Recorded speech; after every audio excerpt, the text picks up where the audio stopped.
so. Listen, I think we have an idea for Jim Calhoun's second career, huh? I'm just glad that Dick's going to be up for re-election before me. How about these speakers? Didn't they do a great job?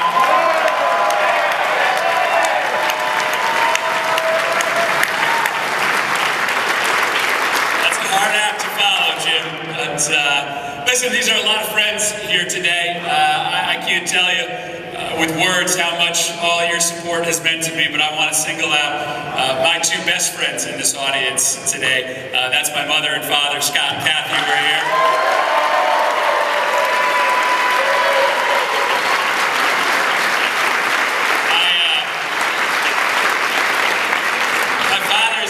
My father's a lawyer. My mother's a teacher. They swear that politics is a very recessive gene in our family.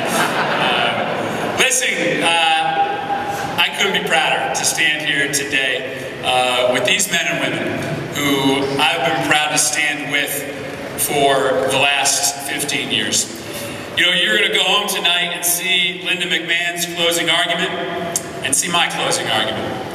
Linda McMahon's closing argument apparently is about 27 different computerized pictures of me on TV. You sort of imagine that the McMahon campaign sits around their headquarters every day just dreaming up things to spend money on. And our closing argument is just me talking to the camera.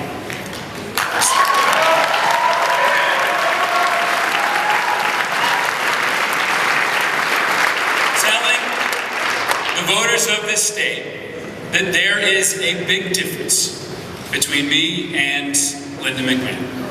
And she said, thank God. And so I want to tell you about it today because you're going to be the team that's going to go out and sell this message over the last 30 hours of this campaign. I want to talk about tax cuts. We are living with the experience of what happens when you cut taxes for the very wealthy, right? If we haven't figured out by now what happens to our economy when you invest in the very few, then shame on us. Linda McMahon wants another round of tax cuts for the wealthy. I want a round of tax cuts for the middle class and the working poor.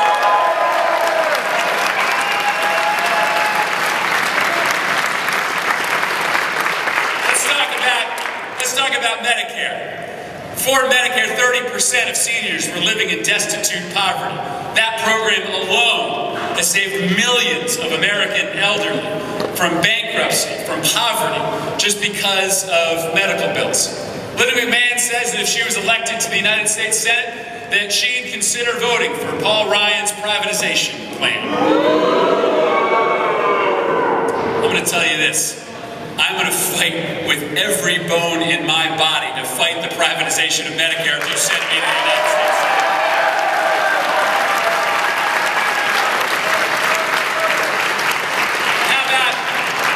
How about Social Security?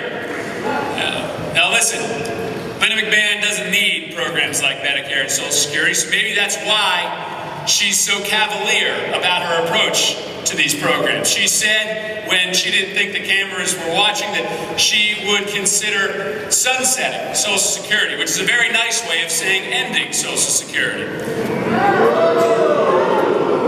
If you elect me in the United States Senate, I am going to fight every day to preserve and strengthen Social Security for every senior here in the state of Connecticut.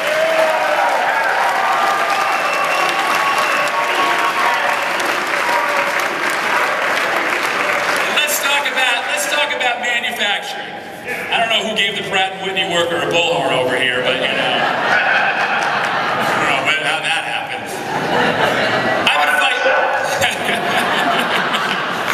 I've been fighting for the last 4 years for a really simple concept called Buy American, right?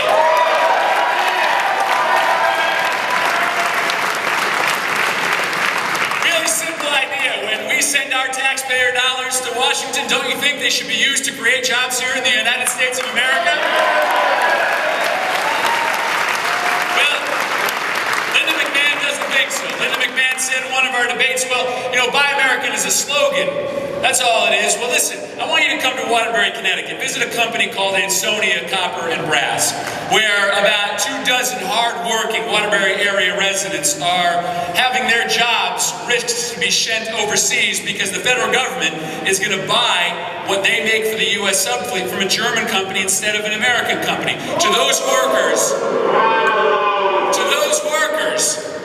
workers who need that paycheck to put food on the table for their family, Buy American is not a slogan, it is a solution for them.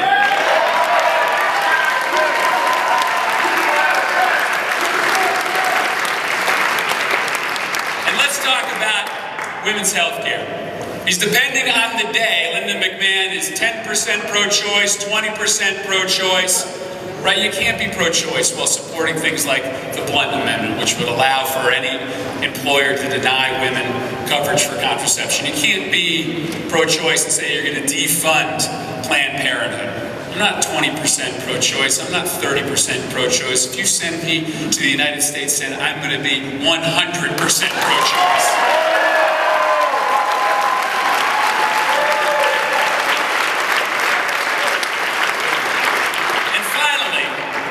And finally, I want to talk about the people that are standing here with me today. I made a decision to spend my life in public service. I decided to come back to the state that I love, that my parents grew up in, that my grandparents grew up in, that my great-grandparents grew up in, to try to make it a better place.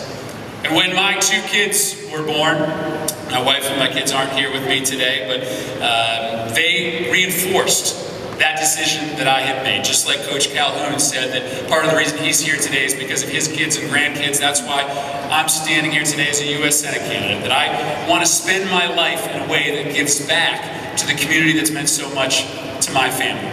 And the stories you've heard about the work that I've done to bring early childhood education to Danbury, to be able to allow students to realize their dreams, to respect those that have fought so hard for this country in their retirement.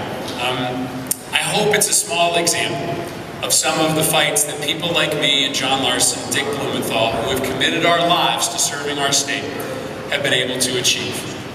Linda McMahon, thank you.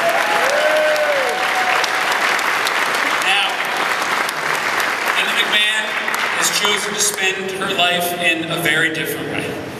And I do think that past is prologue. I think that how you spent your life, who you fought for and who you didn't fight for, tells us about what kind of U.S. Senator you're going to be. And over the next 30 hours, we're going to tell this simple story to people. That just like so many people in this room, I've spent my life running to people to help them.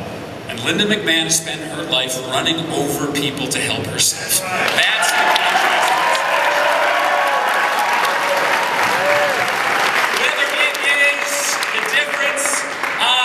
Taxes, or Medicare, or Social Security, whether it's the difference on fighting for manufacturing or standing up for women's health, whether it's the difference in terms of how Linda McMahon and I have prioritized the time we've spent on this earth. We've got a story to tell over the next day, and it's going to be yours. As Barack Obama said at one of his last rallies, he said, in the last couple days of this race, I'm just a prop. And you're the ones who are going to do the work down the home stretch. And let me tell you how much it means. Let me tell you one last story to add to the stories of the folks behind us. First of all, the TV ads are white noise at this point, right? It's the person-to-person communications that happen this afternoon and tonight and tomorrow that will make the difference, right? We will prove over the course of the next 30 days that Connecticut is not for sale.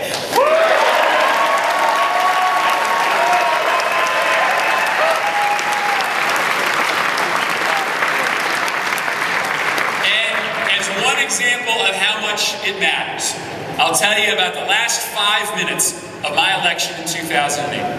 I was standing outside a polling place in Waterbury, and I was in a tight race, as you remember, for a seat that a lot of people thought was lost.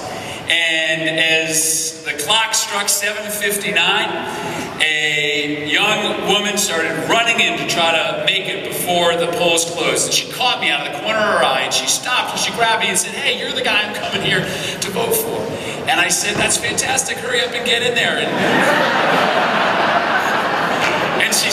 And she said, "I just wanted to tell you, the reason why I'm here is that somebody just about a half an hour ago knocked on my door, a volunteer of yours. I wasn't going to come and vote today. I had other things going on tonight.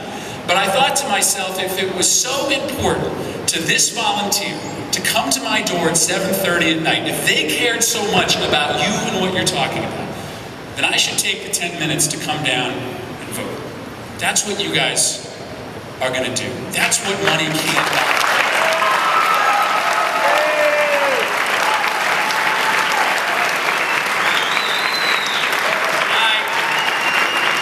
I could not be proud to have fought every day of the last 15 years by your side. I could not be prouder to have fought the last 2 years of this election by your side. I could not be prouder to be standing on stage with these brave Americans. I could not be prouder to have the support of someone like Jim Calhoun. And tomorrow night at 8 o'clock, just around the corner from here, I will enjoy the proudest moment of my life, to be able to be called the United States Senator from the state of California.